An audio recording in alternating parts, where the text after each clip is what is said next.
Hi, it's Sandra from SandraD Imagery, and my new snow overlays are just the thing for adding snow or atmosphere to your photos or creative projects.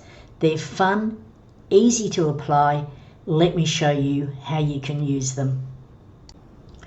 The snow overlays are designed to give a snow look to your photos or your creative projects. Now with this image I've done all the processing. Now I just want to add a finishing touch by applying a snow overlay.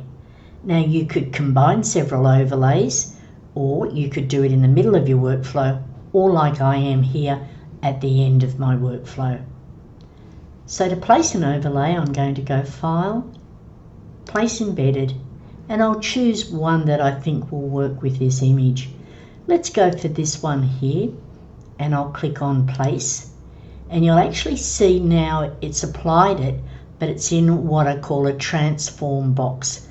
And so what I need to do is just get the handle. I usually go the middle, and I just size it over my image.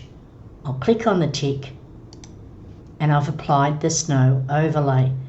But the magic now is to use a blend mode to show that image underneath.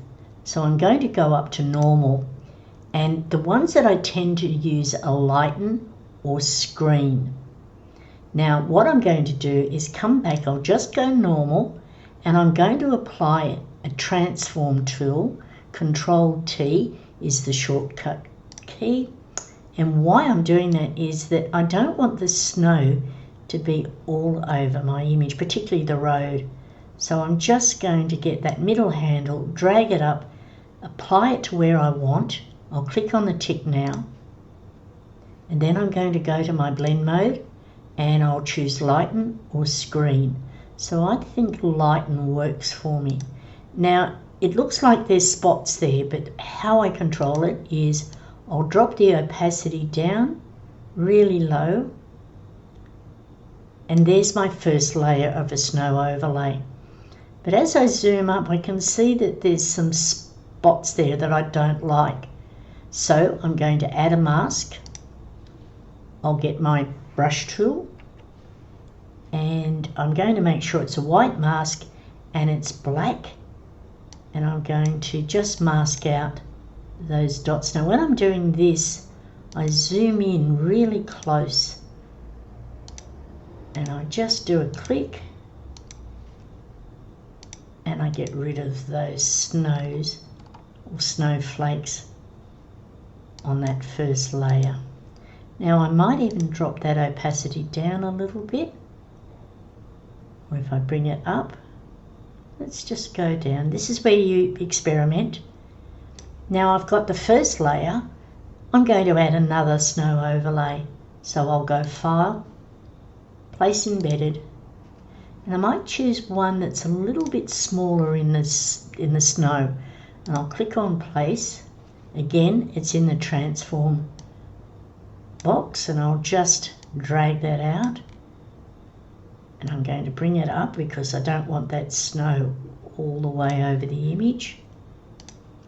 And what I'll do is choose lighten or screen. Let's just see, I might go screen, but I'm going to drop the opacity down. Again, I'll apply a mask. I'll get my brush tool. I'm going to zoom right up and see where that snow is, where I don't want it to be. Now if I come right in, I can see it's over the tree, and I don't want that.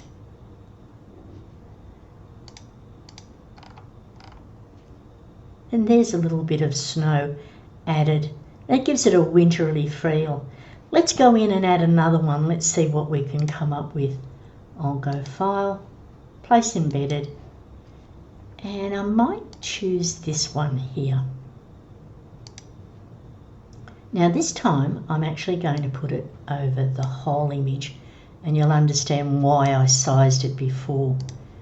So let's go to our blend mode and choose screen, and you can see now it's actually all over the road, and I don't want that. So I'm going to do transform, Control T, and I'll drag that up. Now while it's in transform, I could even right mouse click and flip horizontal, and I can get a different look just depending on the image. I'll click on the tick, I'll do a mask with my brush tool, I zoom up, and there's my snow, just being a little bit fussy where I want it. Don't forget to zoom up because there's little flakes dotted around. And there it is. I've combined 3 snow overlays over the top of an image, and it just gives it a little bit of a wintry look or a fun look to your images. Have fun with the snow overlays. It's just another tool for your toolbox to be creative.